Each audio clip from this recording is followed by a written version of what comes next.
आज मुझे घर से निकलते निकलते ही देर हो चुकी थी और मुझे इस बात का डर था कि कहीं मेरी बस ना निकल जाए, क्योंकि मुझे यहाँ से बहुत दूर जाना था और तकरीबन 1 घंटा तो वहाँ पहुँचने में ही लग जाता था। लेकिन मेरी नौकरी अच्छी थी, मुझे अच्छे पैसे मिल रहे थे, इसलिए मैं यहाँ आने जाने की परेशानियों को बर्दाश्त कर रही थी। अभी भी मैं तेज कदमों से चलती हुई बस स्टॉप पर आ गई और कुछ ही देर में बस आई तो मैं तुरंत उसमें सवार हो गई। बस में बैठने के बाद मैंने एक सुकून की सांस ली। मुझे इस बात की फिक्र थी कि कहीं मेरे पहुंचने से पहले मालकिन ना आ जाएं। वैसे तो मालकिन अच्छी थी, लेकिन कभी कभार वो इस तरह की लापरवाहियों पर बहुत ज़्यादा गुस्सा करती थी और मुझे उनकी इसी बात से डर लगता था। मैं उनके गुस्से से घबराती थी। आज तक उन्होंने मुझ पर कभी गुस्सा नहीं किया और ना ही कभी मुझे डांटा। इसी वजह से मुझे इस बात का ज़्यादा डर था, क्योंकि मैं अपनी छवि खराब नहीं करना चाहती थी। लेकिन आज घर पर भी एक मसला हो गया था, जिसकी वजह से मुझे वहां पर देर हो गई। भगवान का नाम लेकर जैसे तैसे मेरा सफ़र ख़त्म हुआ और मैं अपने बस स्टॉप पर उतर गई। यहाँ से अभी मुझे पैदल 15 मिनट चलकर जाना था और फिर मेरा मसाज सेंटर आता। ये शहर का एक पॉश इलाका था और यहाँ पर शहर के काफ़ी अमीर लोग रहते थे, बड़ी बड़ी गाड़ियों में आते थे। मैं जब भी यहाँ आती थी तो मुझे बहुत नीचा महसूस होता था। बड़ी बड़ी गाड़ियाँ दिखती थीं और मॉडर्न किस्म की औरतें यहाँ दिखाई देती थीं। हमारे मसाज सेंटर में भी बहुत मॉडर्न औरतें आती थीं और मैं उन्हें देखकर हैरान होती थी कि ये हमारे ही देश में रहती हैं। लेकिन मेरी हैरानी देखकर एक दिन मालकिन कहने लगी, अरे, ये दिल्ली का सबसे पॉश इलाका है, सबसे महंगा इलाका, और यहाँ पर इसी तरह के लोग रहते हैं। तुम भला कब तक इन्हें देखकर हैरान होती रहोगी? ऐसा लगता है जैसे तुम किसी गांव से आई हो। मालकिन ने मुझे समझाने वाले अंदाज में कहा तो मैंने सिर हिला दिया। मैं तो कभी अपने घर से बाहर निकली ही नहीं थी, लेकिन अब मजबूरी की वजह से मुझे अपने कदम बाहर निकालने पड़े थे और इस नई चमकती दुनिया को देखकर मेरा हैरान होना तो बनता था। मैं तेज तेज कदम उठाती हुई तकरीबन 15 मिनट का रास्ता 10 मिनट में तय कर मसाज सेंटर पहुंच चुकी थी। ये देखकर मुझे चैन की सांस आई कि अभी तक मालकिन वहां नहीं आई थी। मैंने थोड़ी देर बैठकर ठंडी सांस ली और जल्दी से अपना स्टॉल उतार कर अंदर रखाई और फिर फौरन अपनी सीट पर आकर खड़ी हो गई। मालकिन कुछ ही देर में आने वाली थी और उसके बाद कस्टमर भी आने शुरू हो जाते थे। रोज का हमारा यही रूटीन था। सुबह से लेकर शाम तक हम एक ही काम करते थे। यहाँ पर एक तरफ ब्यूटी पार्लर बना हुआ था, जबकि दूसरी तरफ मसाज सेंटर था। ब्यूटी पार्लर का काम वहाँ की लड़कियाँ करती थीं और क्योंकि मेरा काम मसाज का था, इसलिए मैं यहाँ पर होती थी। यहाँ पर कुछ एक ही लड़कियाँ थीं जो मसाज में ट्रेंड थीं। मुझे भी अब इतने समय के बाद इस काम में महारत हासिल हो गई थी। मालकिन के आने के कुछ देर बाद ही कस्टमर आने शुरू हो गए और हम सब अपने अपने कामों में लग गए थे। मैं अभी एक कस्टमर का मसाज करके फ्री हुई थी कि मालकिन ने मुझे बुलावा भेजा। मैं उनके दफ्तर में गई तो वहाँ पर एक किन्नर को बैठे देखा। उसे देखकर मैं हैरान रह गई। आज तक यहाँ पर कभी कोई किन्नर नहीं आया था। उसे बैठे देखकर मुझे बहुत ही अजीब सा लगा और मैं बड़ी ही नाजुक सी हालत महसूस कर रही थी। लेकिन तभी मालकिन की बात ने मेरे होश उड़ा दिए। मालकिन का कहना था कि इनको भी मसाज कराना है, इसीलिए इन्हें अंदर लेकर जाओ और इनका मसाज तुम खुद करोगी। मालकिन की बात सुनकर मैं हैरानी से उनका चेहरा देखती रह गई। मैं इनकार करना चाहती थी, लेकिन मेरे शब्द मेरे गले में ही दम तोड़ गए और मैं बड़ी ही बेदिली से वहाँ से निकल आई, क्योंकि ये तो मेरा काम था और मालकिन जो काम करने को बोलती थी मुझे वो करना ही था। वो किन्नर भी मेरे पीछे पीछे आ गया और मैं एक तरफ बने हुए कमरे में उसे ले गई। वहां ले जाकर जब मैंने उसका मसाज करना चाहा तो ये देखकर मेरे पैरों तले से जमीन खिसक गई कि वो किन्नर तो मेरा नाम मयूरी है और मैं 22 साल की लड़की हूँ। मैं एक गरीब घराने से ताल्लुक़ रखती हूँ। पिताजी का देहांत हो गया है और उनके जाने के बाद घर के हालात बिल्कुल बदल कर रह गए थे, क्योंकि पिताजी ही सारे घर का खर्च चलाते थे। लेकिन उनके जाने के बाद हमारे घर की स्थिति एकदम पलट गई। हमारा गुजारा करना बहुत मुश्किल हो गया। मेरे बड़े भाई की एक छोटी सी नौकरी थी। वो उससे जो कमाते थे वो घर पर लगाने की पूरी कोशिश करते थे, लेकिन क्योंकि उनकी पत्नी भी थी और फिर घर के खर्च भी दिन ब दिन बढ़ते जा रहे थे। इसलिए भाई और भाभी का मूड अब अक्सर खराब रहने लगा। उनके इस बदलते मूड का नतीजा ये निकला कि वो लोग हमसे अलग हो गए। उन्होंने अपना किचन अलग कर लिया और ऊपर वाले पोर्शन में रहने लगे। उस दिन मेरी माँ बहुत रोई थी। उन्हें पिताजी की शिद्दत से याद आई, जिनके होते उन्हें कभी कोई मुश्किल नहीं हुई थी। लेकिन अब जबकि पिताजी इस दुनिया से चले गए थे और भाई ने अपनी एक अलग दुनिया बसा ली थी, तो ये सब बर्दाश्त नहीं हो रहा था। मैं, माँ और मेरी छोटी बहन, हम तीनों बहुत परेशान होकर रह गए थे। आमदनी का अब कोई ठोस जरिया नहीं था। इसीलिए मैं घर से बाहर निकलने का सोचने लगी और एक प्राइवेट स्कूल में नौकरी कर ली।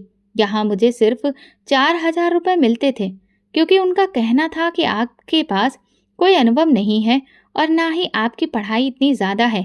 आजकल तो बीएड की डिग्री से कम वालों को हम टीचर की जॉब देते ही नहीं हैं। लेकिन क्योंकि आपको सख्त ज़रूरत है और आप हमारे मोहल्ले की ही हैं, इसलिए हम आपको ये जॉब दे रहे हैं। मैंने जो अभी 2 साल पहले ही ग्रेजुएशन पूरा किया था, प्रिंसिपल का मुंह मैं देखती रह गई थी। मेरी ग्रेजुएशन को कोई महत्व नहीं दिया गया और इसी वजह से मेरी तनख्वाह भी कम रखी गई। मैंने बड़ी मुश्किल से खींच-तान कर 2 महीने तक उस स्कूल में पढ़ाया और फिर छोड़ दिया, क्योंकि माँ का कहना था कि इतनी मेहनत करती हो और तनख्वाह इतनी कम, तो इसे छोड़ देना ही बेहतर है। मैं खुद भी यही चाह रही थी।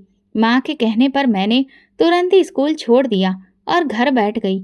अब मुश्किल ये थी कि आखिर क्या काम किया जाए। वैसे तो मुझे पार्लर का काम आता था और मेरा हाथ भी अच्छा था, लेकिन मुश्किल ये थी कि मेरे पास इतना पैसा नहीं था कि मैं अपने घर पर ही पार्लर खोल सकूं। इसीलिए आजकल मैं सोच विचार कर रही थी कि किसी से पैसे उधार मांग लूं, जो पार्लर का काम चलने के बाद वापस कर सकूं। लेकिन इस सिलसिले में अभी तक मेरे मन में कोई भी ऐसा इंसान नहीं आया था।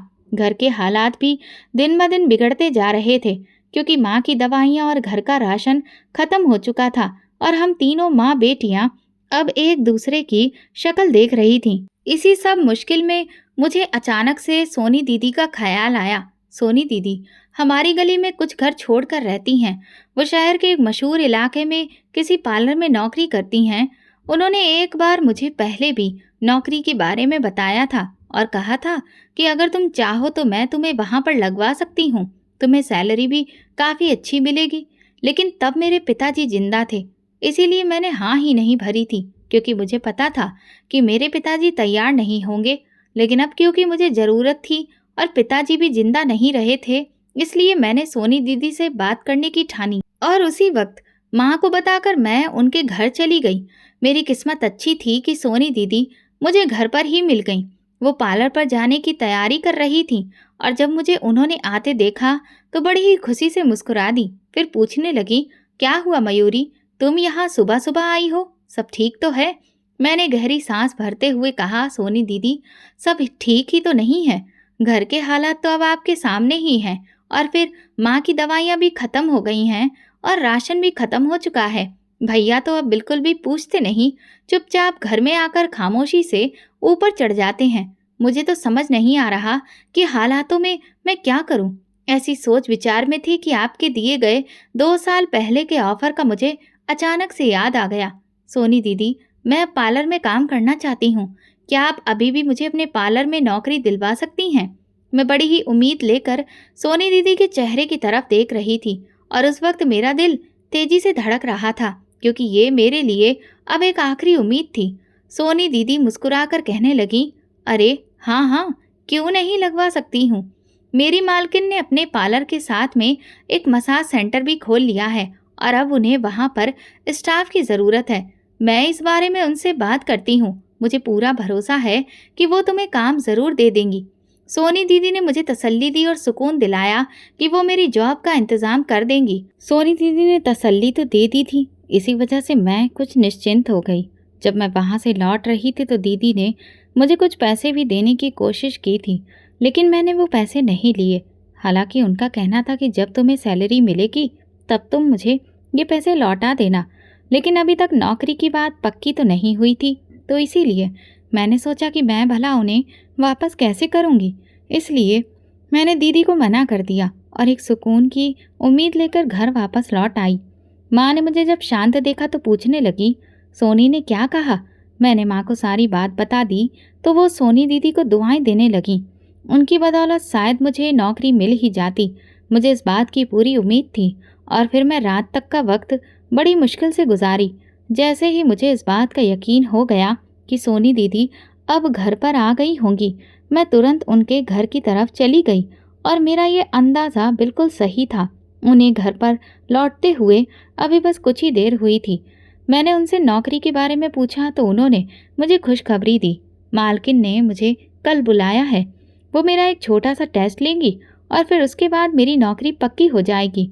और उन्होंने सैलरी भी काफ़ी अच्छी बताई थी और ड्यूटी का वक्त भी उतना ही था जितना कि सोनी दीदी का था। ये सब सुनकर मैं बेहद खुश हो गई और उनके गले लगकर उनका शुक्रिया अदा करने लगी। जब मैं घर आई तो माँ ने मेरी खुशी से चमकते हुए चेहरे को देखा तो उन्हें अंदाजा हो गया कि मेरी नौकरी पक्की हो गई है। इस खुशखबरी को सुनकर अम्मा रोने लगी और कहने लगी, अगर आज तुम्हारे पिताजी जिंदा होते तो कभी तुम्हें घर से बाहर नहीं निकलने देते, लेकिन तुम्हारे भाई की गैरत कहीं जाकर मर गई है, जिसकी बदौलत उसे ये सब नज़र ही नहीं आ रहा कि जवान बहनें अपना गुजारा किस तरह से कर रही हैं और अब अपनी ज़िंदगी को चलाने की खातिर वो नौकरी करने जा रही हैं। ये सब सोच सोच कर माँ काफ़ी देर तक रोती रही और मैं उन्हें गले से लगाकर तसल्ली देती रही। मुझे अब बस कल का इंतज़ार था जब मैं वहाँ पर जाती और मालकिन को टेस्ट देकर पास होती और वहाँ पर मेरी नौकरी पक्की हो जाती, क्योंकि मुझे यकीन था कि मैं कामयाब होकर ज़रूर आऊँगी। अगले दिन मैं सोनी दीदी के साथ ही उधर आ गई थी और यहाँ पर इतना बड़ा पार्लर और मसाज सेंटर देखकर मैं तो हैरान रह गई। ये शहर के काफ़ी महंगे इलाके में बना था जहाँ पर बड़े बड़े घरों की औरतें आती थीं। मैं यहाँ की सुविधा और सफाई को देखकर चकित रह गई थी। मालकिन अभी थोड़ा व्यस्त थी, मुझे कुछ देर इंतज़ार करना पड़ा। तब तक मैं पार्लर और मसाज सेंटर देखती रही। लड़कियाँ अपने काम में व्यस्त थीं और वे सभी बहुत प्रोफेशनल लग रही थीं। उन्हें देखना मुझे अच्छा लग रहा था और मेरे दिल में भी ये सपना जागने लगा था कि मैं भी यहाँ पर काम करूँ। अब सब कुछ मालकिन पर निर्भर था। मैं उन्हें एक बार टेस्ट दे देती और अगर वे मुझे पास कर देती तो सब कुछ अच्छा हो जाता। मैं दिल ही दिल में न जाने कितने सपने बुन रही थी। एक जगह जाकर बैठ गई। ये वेटिंग एरिया था। सोनी दीदी आते ही अपने काम में व्यस्त हो गई थी, जबकि कुछ देर इंतज़ार के बाद अब मेरी बारी आ चुकी थी। मालकिन ने मुझे बुलवाया था। मैंने सोनी दीदी के साथ चलने को कहा, लेकिन वे अपने काम में बिजी थीं, इसलिए मेरे साथ नहीं आ सकीं। मैं सीधा मालकिन के ऑफिस में चली गई। मालकिन का ऑफिस भी उनकी तरह शानदार था और वे खुद भी बेहद खूबसूरत थीं। इस वक्त उन्होंने मॉडर्न कपड़े पहने थे, पैंट कोट, ऊपर से उनके सुनहरे बाल, हल्का हल्का मेकअप और काफ़ी महंगी ज्वेलरी। उन्हें देखकर मैं कुछ पल के लिए स्तब्ध रह गई और खुद को बहुत ही साधारण महसूस करने लगी, क्योंकि मेरे कपड़े उनके सामने फीके लग रहे थे। इसके बाद मालकिन ने बड़े ही पेशेवर अंदाज में मुझसे कुछ सवाल किए और फिर मुझे एक लड़की का मसाज करने के लिए कहा। मालकिन खुद मेरे साथ वहां तक आईं और मुझे खड़े होकर देखती रहीं। मैंने अपनी पूरी कोशिश की कि मैं टेस्ट अच्छा दूं और ऐसा ही हुआ। मालकिन को मेरा काम पसंद आया था। उन्होंने फेशियल मसाज का टेस्ट लिया और बातें समझने के बाद मुझे फाइनल कर दिया। उन्होंने मुझे अपने मसाज सेंटर में नौकरी दे दी। ये मेरे लिए बहुत खुशी का दिन था। उन्होंने मुझे अच्छी सैलरी भी दी, जो मेरे घर के सारे खर्चों को पूरा करने के लिए काफ़ी थी। आने जाने की थोड़ी परेशानी ज़रूर थी, क्योंकि रोज़ इतना सफ़र करके आना और फिर उतना ही सफ़र करके वापस जाना मेरे लिए मुश्किल था। लेकिन कुछ दिनों बाद मैंने इस सब की आदत डाल ली थी। शुरुआत के कुछ दिन तो मैं सोनी दीदी के साथ ही आती जाती रही, लेकिन अब मैं अकेले ही आने जाने लगी थी, क्योंकि हम दोनों की ड्यूटी टाइम में काफ़ी फ़र्क था। मेरा रूटीन अब सेट हो चुका था और मैं वहाँ पर अच्छे से काम कर रही थी। मालकिन मेरे काम से बहुत खुश थी, क्योंकि मैं तो ना तो ज़्यादा नखरे करती थी और ना ही मीन मेख निकालती थी। आराम से अपने काम से मतलब रखती थी। यही वजह थी कि मैं बहुत जल्दी एक अच्छे कर्मचारी की हैसियत से वहाँ जानी जाने लगी थी। मसाज सेंटर में काम करते हुए मुझे 2 महीने हो चुके थे और यहाँ मैं हर रोज़ एक नई दुनिया देखती थी। नई नई औरतें, जो शहर की महंगे इलाकों की खूबसूरत महिलाएं थीं, वे काफ़ी महंगे कपड़े पहनकर गोरी चिट्टी और चमकदार त्वचा के साथ यहाँ आती थीं और अपनी पसंद का मसाज करवा कर चली जाती थीं। वे मसाज के लिए एक बार में हजारों रुपए खुशी खुशी खर्च कर देती थीं। मालकिन की रोज की आमदनी लाखों में थी। मैं उन औरतों को देखकर हैरान हो जाती थी जो अपनी खूबसूरती पर हजारों रुपए खर्च करती थी। आज तक मैंने इतनी मॉडर्न औरतें अपनी आंखों से कभी नहीं देखी थी।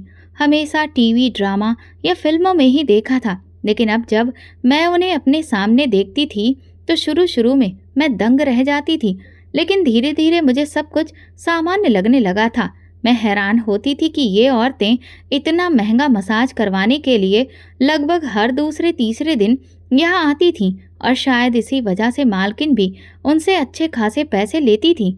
यूँ देखा जाए तो उन पैसों के लिहाज से हमारी सैलरी बहुत ज़्यादा नहीं थी, क्योंकि मालकिन तो दोनों हाथ से पैसा कमा रही थी। शुरुआत में मुझे बहुत ज़्यादा झिझक होती थी और मैं अपने सामने लेटी हुई उन खुली औरतों को देखकर काफ़ी झिझक जाती थी, लेकिन फिर मालकिन के समझाने पर मुझे अंदाजा हुआ कि ये सब तो मेरे काम का हिस्सा है और मुझे इस काम में झिझकना नहीं चाहिए, वरना मेरा काम ठीक से नहीं होगा। इसीलिए धीरे धीरे मेरी झिझक खत्म हो गई थी और मैं बड़ी आसानी के साथ अपना काम कर लेती थी। अब तो बहुत सारी औरतें मेरी रेगुलर कस्टमर बन चुकी थीं। उन्हें मेरे काम करने का अंदाज पसंद आता था, इसलिए वे मेरे अलावा किसी और से मसाज करवाना पसंद नहीं करती थीं। यही वजह थी कि 3 महीने का समय बीतने के बाद मालकिन ने मेरी तनख्वाह भी थोड़ी बढ़ा दी थी और वो दिन मेरे लिए बहुत खुशी का दिन था। एक तो मालकिन की नज़र में अच्छा हो जाना और दूसरा तनख्वाह का बढ़ जाना मेरे लिए बहुत बड़ी अहमियत रखता था। अब मेरे घर के खर्चे पूरे तो हो ही रहे थे, साथ में मैं थोड़ी बहुत बचत भी कर रही थी, जिससे माँ की दवाइयाँ आ जाती थीं और घर में अब मैं कुछ अच्छा सामान भी खरीद लिया करती थी, जिससे घर में थोड़ी सी बरकत दिख रही थी। भाई ने अब तक एक बार भी पलट कर नहीं पूछा था कि मैं कहाँ काम करती हूँ और क्या काम करती हूँ। उन्हें तो जैसे बिल्कुल बेफिक्री हो चुकी थी। वे जैसे हमारी तरफ से पूरी तरह निश्चिंत हो चुके थे। इसी वजह से वे हमारी तरफ ध्यान नहीं देते थे। हमें तो वैसे भी अब अपने भाई से कोई उम्मीद नहीं थी, लेकिन मेरी माँ अक्सर उनके बारे में सोचकर रोने लग जाती थी, जिससे उनकी तबीयत भी खराब हो जाती थी। मेरी माँ को आजकल मेरी शादी का शौक चढ़ा था, लेकिन मैंने माँ को मना कर दिया, क्योंकि घर के हालात तो मेरे सामने थे और मैं इन हालातों में अपनी शादी रचाकर तो नहीं बैठ सकती थी। इसलिए मैंने माँ से कहा कि आप मेरी शादी की फिक्र भी छोड़ दें और छोटी बहन की शादी कर दें, जबकि माँ इस बात के पक्ष में बिल्कुल भी नहीं थी कि बड़ी के होते हुए छोटी बहन की शादी कर दी जाए। लेकिन मैं अभी शादी के लिए तैयार नहीं थी।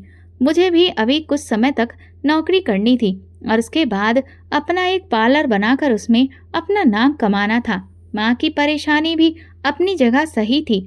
उनका कहना था कि तुम्हारा भाई तो पूछता नहीं है और अगर मुझे कुछ हो गया तो फिर तुम लोगों का भविष्य क्या होगा। उन्हें यही बात अंदर ही अंदर खाए जा रही थी, लेकिन फिर भी मैंने तसल्ली दी।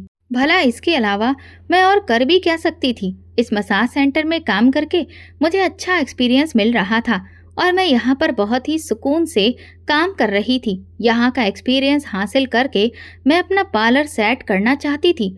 सोनी दीदी भी इस मामले में मेरा साथ देने को तैयार थीं।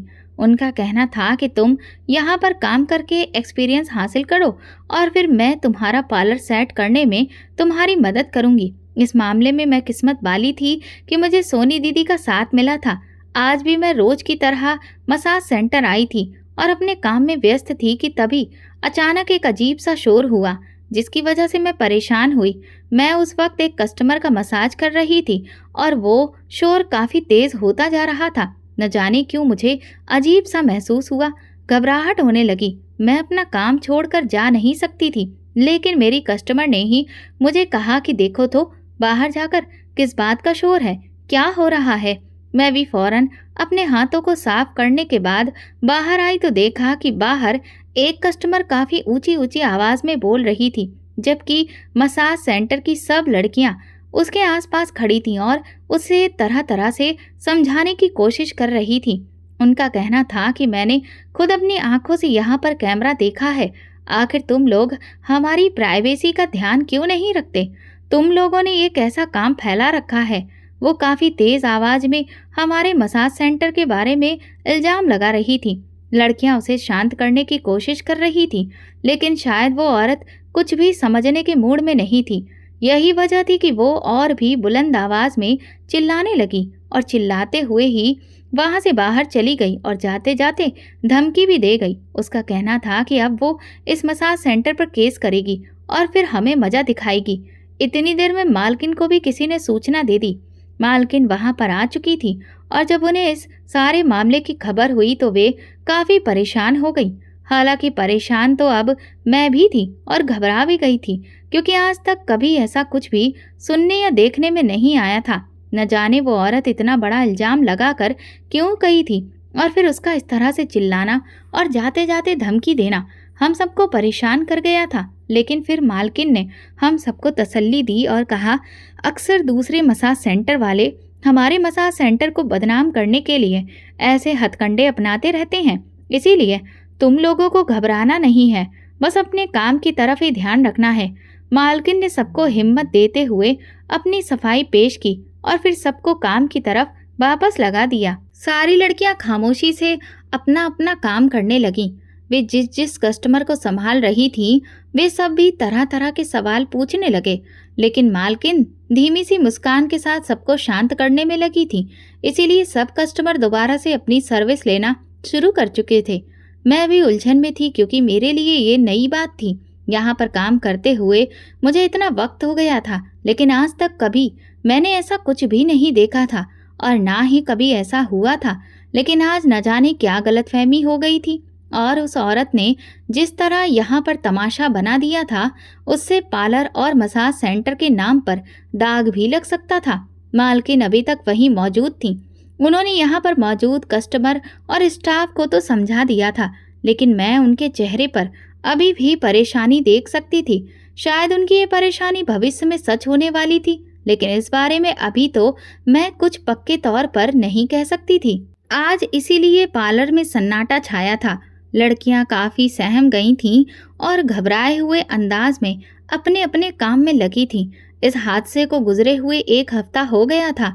इसके बाद दोबारा इस तरह का कोई हादसा पेश नहीं आया और ना ही वो कस्टमर दोबारा पलटकर हमारे यहाँ आई। लड़कियां भी अब अपने रोजाना के रूटीन के मुताबिक काम कर रही थीं। यहाँ तक कि उस हादसे से जुड़ी हुई अभी तक कोई खबर भी हमें सुनाई नहीं दी थी। लेकिन आज जब मैंने मालकिन के कमरे में उस किन्नर को देखा तो मैं कुछ परेशान हो गई। मुझे बहुत गुस्सा आया और अंदर से अजीब सा महसूस हुआ जब मालकिन ने कहा कि तुम इसे मसाज के लिए ले जाओ और इसका मसाज तुम ही करोगी, ये बहुत खास है। मालकिन की बात सुनकर मैं हैरान रह गई। मुझे मालकिन से इस बात की उम्मीद नहीं थी कि वो मुझे ही इस किन्नर का मसाज करने को कहेंगी। मैं उन्हें इनकार करना चाहती थी और ये कहना चाहती थी कि मैं ये काम नहीं कर सकती, आप किसी और से करवा ले। लेकिन फिर ख्याल आया कि इस तरह मैं मालकिन की गुड लिस्ट से निकल जाऊंगी और वो बाकियों की तरह मुझे भी अच्छा नहीं समझेंगी। इसलिए अपने दिल की बात को दबाते हुए मैंने उससे आदर से कहा, चलिए मेरे साथ। उसे इज्जत देना भी मेरे प्रोफेशन का हिस्सा था, इसलिए मैं उसे बड़ी ही तमीज से मालकिन के कमरे से लेकर आई थी, जबकि मेरे चेहरे पर उलझन साफ दिखाई दे रही थी कि मैं ये काम नहीं करना चाह रही। मैं उसे लेकर एक तरफ बने हुए कमरे में चली आई। ये मसाज सेंटर का सबसे खास कमरा था और यहाँ पर मसाज करने के चार्ज बाकी कमरों की तुलना में काफ़ी ज़्यादा थे, क्योंकि इस कमरे में मालकिन ने ऐसा डेकोरेशन करवाया था जो दिमागी और मानसिक सुकून देता था। यहाँ आकर औरतें एकदम से हैरान हो जाती थीं। मैं खुद भी जब पहली बार इस कमरे में आई थी तो इसे देखकर बहुत दंग रह गई थी, क्योंकि इतना खूबसूरत और कुदरती नज़ारा था कि मेरी आंखें यकीन नहीं कर पा रही थी। इसीलिए तो इस कमरे के लिए मालकिन खास तौर पर ज़्यादा पैसे चार्ज करती थी और यहाँ पर आजकल सिर्फ मुझे आने की इजाज़त थी। अगर मैं कभी गैर मौजूदगी में होती तो फिर यहाँ बस एक और लड़की ही आ सकती थी। इसीलिए मालकिन ने मुझे उस किन्नर को इस खास कमरे में लाने को कहा था। मैं उसे यहाँ लाई और अपनी तैयारी में व्यस्त हो गई। तमाम चीज़ें निपटा कर मैंने सामने मेज पर रखी, लाइट्स को बहुत हल्का कर दिया और फिर उसे अपने लिबास को उतारने के लिए कहा। क्योंकि ये हमारे प्रोफेशन का हिस्सा था। हम कस्टमर के जो ड्रेस होती थी उन्हें हटाकर उनके ऊपर हमारे पास मौजूद सफ़ेद कपड़ा डाल देते थे, जिससे उनके कपड़े खराब ना हो और वो औरतें भी आंशिक रूप से ढक जाती थीं। इसके बाद ही हम मसाज शुरू करते थे। मसाज खत्म हो जाने के बाद हम उन्हें वहाँ पर कुछ देर आराम करने के लिए छोड़ देते थे। मेरे कहने पर वो किन्नर सामने मौजूद मसाज टेबल पर लेट गया और बड़े ही चौकन्ने अंदाज में आसपास देखने लगा। जब मैं उसके पास आई तो वह एकदम से मुझसे बोला, मुझे मसाज नहीं करवाना, तुम वहाँ जाकर आराम से बैठ जाओ, या फिर ऐसा करो कि यहाँ से बाहर चली जाओ, मैं कुछ देर यहाँ पर बैठना चाहता हूँ। ये सुनकर मैं दंग रह गई। उसने तो मसाज के पैसे दिए थे और अब वो कह रहा था कि मुझे मसाज नहीं करवाना। मुझे ऐसा लगा शायद उसे मेरे चेहरे की नाराज़गी पसंद नहीं आई, इसीलिए मैंने दोबारा से प्रोफेशनल मुस्कान अपने चेहरे पर लाते हुए उसे कहा, मैं माफ़ी चाहती हूँ अगर आपको मेरी कोई भी बात बुरी लगी हो, लेकिन आपने मसाज के पैसे दिए हैं तो आप ये सर्विस लिए बिना तो यहाँ से नहीं जा सकते। मैं बड़े ही नरम अंदाज में उससे बोली तो वो कहने लगा, मैं तुमसे अपनी फ़ीस वापस तो नहीं मांग रहा ना, मैं जैसा कह रहा हूँ चुपचाप वैसा करो, या तो वहाँ जाकर बैठ जाओ और खामोश रहो। इस कमरे में जो कुछ हुआ या फिर होने जा रहा है वो तुम्हें नहीं पता और ना ही तुम्हें उसके बारे में कुछ जानना है, इसीलिए अपनी जुबान बंद रखना। उसने मुझे अजीब तरह से धमकाने वाले अंदाज में कहा, जिससे मैं बहुत ज़्यादा डर गई। मुझे बहुत अजीब सा महसूस होने लगा कि आखिर ये सब क्या है। फिर मुझे इस बात का जल्दी ही एहसास हुआ कि वो कोई किन्नर नहीं है बल्कि एक भरपूर मर्द है, क्योंकि उसके चेहरे पर एक अजीब सा कड़कपन था। लाइट में मैं पहले ही काफ़ी हल्की कर चुकी थी, इसीलिए वो आंखें सिकोड़कर सारे कमरे में घूम फिर कर देख रहा था और फिर एक जगह पर आकर वो एकदम से रुक गया, जैसे कि उसे किसी बात का शक हुआ हो। और फिर अचानक वो मेरी तरफ बढ़ा और मुझसे कहने लगा, तुम यहाँ से बाहर जाओ और 5 मिनट के बाद अंदर आ जाना। मैं तो घबरा गई और फौरन उठकर बाहर की तरफ चल दी, लेकिन उसकी आवाज़ ने मेरे कदम रोक लिए। वो कहने लगा, बाहर जाकर किसी से कोई बात मत करना और 5 मिनट के बाद खामोशी से अंदर वापस आ जाना। मैंने चुपचाप सिर हिला दिया। सच कहूँ तो उस वक्त मैं बहुत ज़्यादा खौफजदा हो चुकी थी और समझ में नहीं आ रहा था कि आखिर वो कर क्या रहा है। मुझे अभी तक उसकी सच्चाई के बारे में कुछ भी एहसास नहीं था कि वो एक किन्नर था या फिर एक मर्द, और वो वहाँ पर क्यों आया था। मैं अजीब सी उलझन का शिकार हो गई थी और ये उलझन मेरे चेहरे पर साफ दिखाई दे रही थी, क्योंकि एक लड़की ने वहाँ मुझसे पूछा भी, मयूरी तुम्हें क्या हुआ है, तुम कुछ परेशान दिखाई दे रही हो। मैं एकदम से चौंक गई और उससे कहा, अरे नहीं, कुछ भी तो नहीं हुआ, बस यूं ही तबीयत कुछ ठीक नहीं है। मैंने तबीयत का बहाना बना दिया। इतनी देर में 5 मिनट गुजर चुके थे। मैं दोबारा कमरे में आई तो वो अब बड़े ही शांतिपूर्ण अंदाज में सामने बैठा हुआ था और फिर मुझे मेरे बारे में पूछने लगा, तुम कौन हो और तुम्हारा नाम क्या है, कितना टाइम हो गया है तुम्हें यहाँ पर काम करते हुए। मैं उसे अपने बारे में बताती चली गई, जिसे सुनकर वो सिर हिलाता गया और फिर चला गया। उसने मुझसे मसाज नहीं करवाया था, लेकिन मैंने मालकिन से ये बात नहीं की थी और उन्हें कुछ नहीं बताया था। शायद ये मेरी गलती थी, मुझे उन्हें बताना चाहिए था, लेकिन ना जाने क्यों मैंने ये बात छुपा ली। और फिर अगले ही दिन जब मैं मसाज सेंटर आई तो उसके कुछ ही देर बाद पुलिस के कुछ लोग वहाँ पर आ गए। उनमें कुछ महिला पुलिस थी और कुछ आदमी भी थे, और वहाँ आते ही उन्होंने एक एक करके कमरे की तलाशी लेना शुरू कर दी। मालकिन उस वक्त अपने ऑफिस में थी। वो बाहर निकली, उनके चेहरे पर डर और परेशानी साफ नजर आ रही थी। मैं खुद बहुत घबराई हुई थी और मेरे साथ की बाकी लड़कियां भी उस वक्त घबराए हुए अंदाज में एक तरफ जाकर खड़ी थीं। हमारे चेहरों पर सवाल साफ दिख रहे थे। इतने में उन्होंने वहां तलाशी के दौरान कुछ खास कमरों से कैमरे बरामद किए और उन कमरों में काफ़ी तरह की वीडियोस थी जो बड़े घर की औरतों की मसाज करवाने की थी, और उसमें कुछ और वीडियो भी थी जिनके बारे में मुझे पता नहीं था। मैं तो सिर्फ मसाज का ही काम करने आई थी और इस तरह के वीडियो के बारे में जानकर मैं खुद बेहद परेशान हो गई थी। पुलिस ने उस वक्त मालकिन को गिरफ्तार कर लिया, जबकि मसाज सेंटर को सील कर दिया गया और तमाम लड़कियों के बयान लेकर उन्हें घर वापस जाने के लिए कह दिया गया। इस सारी कार्रवाई के दौरान मैं बहुत डरी हुई थी। सोनी दीदी भी परेशान सी खड़ी थी। बहुत मुश्किल से हमें घर जाने की इजाज़त मिली थी। मेरे मन में न जाने क्यों बार बार वो कल वाला किन्नर आ रहा था। हो न हो ये सब उसी का किया धरा है, यकीनन उसी ने ये सब किया होगा।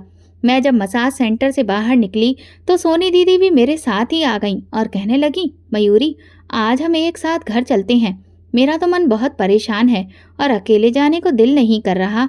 मैं सोनी दीदी के साथ ही चलने लगी और फिर रास्ते में जब मैंने उन्हें कल वाले किन्नर के बारे में बताया और उसकी अजीब हरकत के बारे में सब कुछ जाहिर किया तो वो जैसे दंग रह गई और कहने लगी, मयूरी अब ये बात तुम किसी से मत कहना।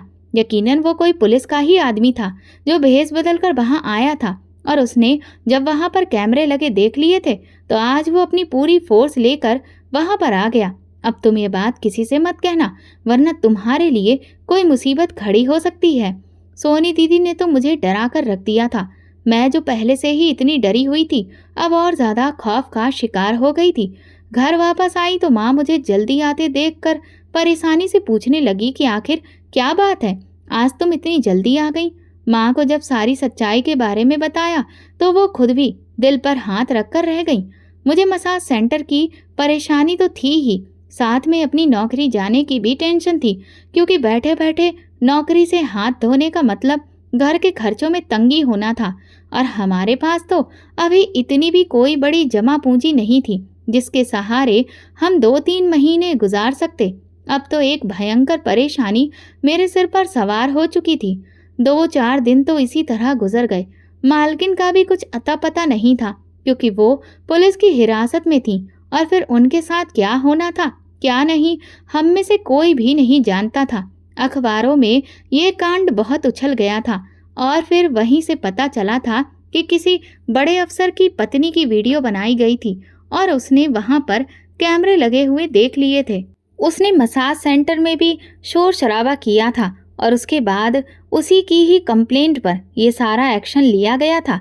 मुझे अचानक वो औरत याद आ गई थी जो कुछ दिन पहले ही मसाज सेंटर आई थी और जिसने वीडियो बनाने और खुफिया कैमरे लगाने की बात कहकर खूब हंगामा मचाया था।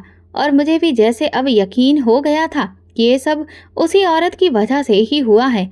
ये केस कई दिन अखबार के पहले पन्ने पर आता रहा और खूब लाइमलाइट में रहा। कई तरह की खबरों में इसके चर्चे रहे। इसकी वजह से मैं उन दिनों बहुत ज़्यादा मानसिक परेशानी का शिकार रही।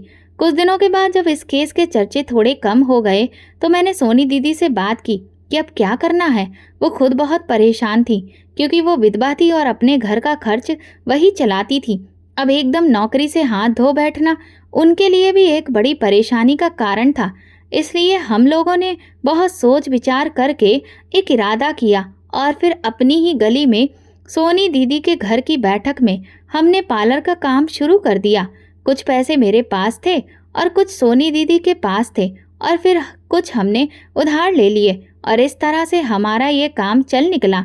मैं और सोनी दीदी अब अपने पार्लर के काम में व्यस्त हो गए थे और दिन रात हमें उसी से फुर्सत नहीं मिलती थी। हमारा काम खूब चलने लगा और हमारी गली के अलावा आसपास के इलाके की औरतें भी हमारे पार्लर में आने लगी थीं। इस तरह से हम लोग काफ़ी व्यस्त हो गए और दोबारा कभी भी हमें उस मसाज सेंटर में जाने का मौका तो नहीं मिला। लेकिन एक दिन टीवी पर ही देखा था कि मालकिन जमानत पर रिहा हो चुकी थी। सोनी दीदी ने जब ये सुना तो कहने लगी, मालकिन के हाथ बहुत लंबे हैं, यकीनन किसी ने उनकी जमानत करवा दी होगी और अब वो यहाँ पर नहीं रहेंगी बल्कि वो बाहर किसी दूसरे देश चली जाएंगी। सोनी दीदी ने जब ये बात कही तो अचानक मेरे मन में ख्याल आया। मैंने उनसे पूछा, आखिर फिर मालकिन उन वीडियोस का क्या करती थी? अगर उन्होंने खुफिया कैमरे वहाँ पर लगाए थे तो वो वीडियो बनाकर क्या करती थी? दीदी हंसते हुए कहने लगी, तुम बहुत मासूम हो। वो वीडियो के जरिए उन औरतों को ब्लैकमेल करती थी और उनसे पैसे वसूलती थी। इसके अलावा वो वीडियो किसी ऐसी वेबसाइट को भेज देती थी जो इस तरह का गिरा हुआ काम करती थी। इस तरह से उसे डबल कमाई हो जाती थी और मसाज करने से वो ट्रिपल कमाई कर लेती थी। सोनी दीदी ने जब पूरी बात बताई तो मैं दंग रह गई। मैं तो कभी सपने में भी नहीं सोच सकती थी कि ऐसा भी कुछ हो सकता है। मैंने भगवान का नाम लिया और फिर अपने काम में लग गई। 1 साल के काम के अरसे में हम दोनों ने बहुत अच्छा काम सेट कर लिया था और अब हमारा इरादा यही था कि कुछ ही दूरी पर इसकी एक नई ब्रांच खोली जाए। एक ब्रांच पर सोनी दीदी होंगी और एक पर मैं। इस तरह से हमारे पार्लर की पहली ब्रांच की शुरुआत हो गई और फिर अपनी मेहनत के बलबूते पर हम दोनों रुकी नहीं, बल्कि एक के बाद दूसरी और दूसरी के बाद तीसरी ब्रांच जल्दी ही बन गई। इस समय शहर में हमारे पार्लर की कुल 5 ब्रांचें हैं और हम दोनों ही उन्हें संभालते हैं। मेरी मेहनत और तरक्की को देखते हुए मेरी छोटी बहन भी इसी फील्ड में आ गई और अब वो एक ब्रांच का काम संभालती है। मेरी माँ आज भी शादी के लिए कहती हैं, लेकिन मेरा अभी शादी का कोई इरादा नहीं है। भाई और भाभी ने जब घर के हालात बेहतर होते देखे और उन्हें पता चला कि मैंने अपना पार्लर का काम सेट कर लिया है और मुझे पार्लर से काफ़ी अच्छी खासी आमदनी हो रही है, तो उन्होंने दोबारा हमारे साथ रिश्ते ठीक करने चाहे। लेकिन अब मैं उन्हें इस काबिल नहीं समझती थी, क्योंकि चाहकर भी मैं उन्हें पहले जैसी इज्जत नहीं दे पाती। भाई और भाभी अब अक्सर माँ के पास आ जाते और इधर उधर की बातें करके चले जाते, जबकि मेरे लिए उनकी कोई अहमियत नहीं थी। मेरी माँ अब दुनियादारी के चलते रिश्ता निभा रही थी, वरना भैया के रवैये से उनका दिल बहुत दुखी था और वो भी अब उन्हें पहले जैसी मोहब्बत और महत्व नहीं दे पा रही थी। मुझे और मेरी बहन को इस तरह कामयाब देखकर माँ बहुत खुश थी और हमें दुआएं देती थी। मैंने पहले दिन से ही तय कर लिया था कि मैं अपने इस प्रोफेशन में कभी भी किसी भी तरह का 2 नंबर का काम नहीं करूंगी और आज इतने साल गुजर जाने के बावजूद मैं अपने वादे पर कायम हूँ। यही वजह है कि मेरा काम खूब फल फूल रहा है। आज मेरे घर के हालात इतने बेहतर हो चुके हैं कि अब मेरे नए घर का निर्माण शुरू हो चुका है।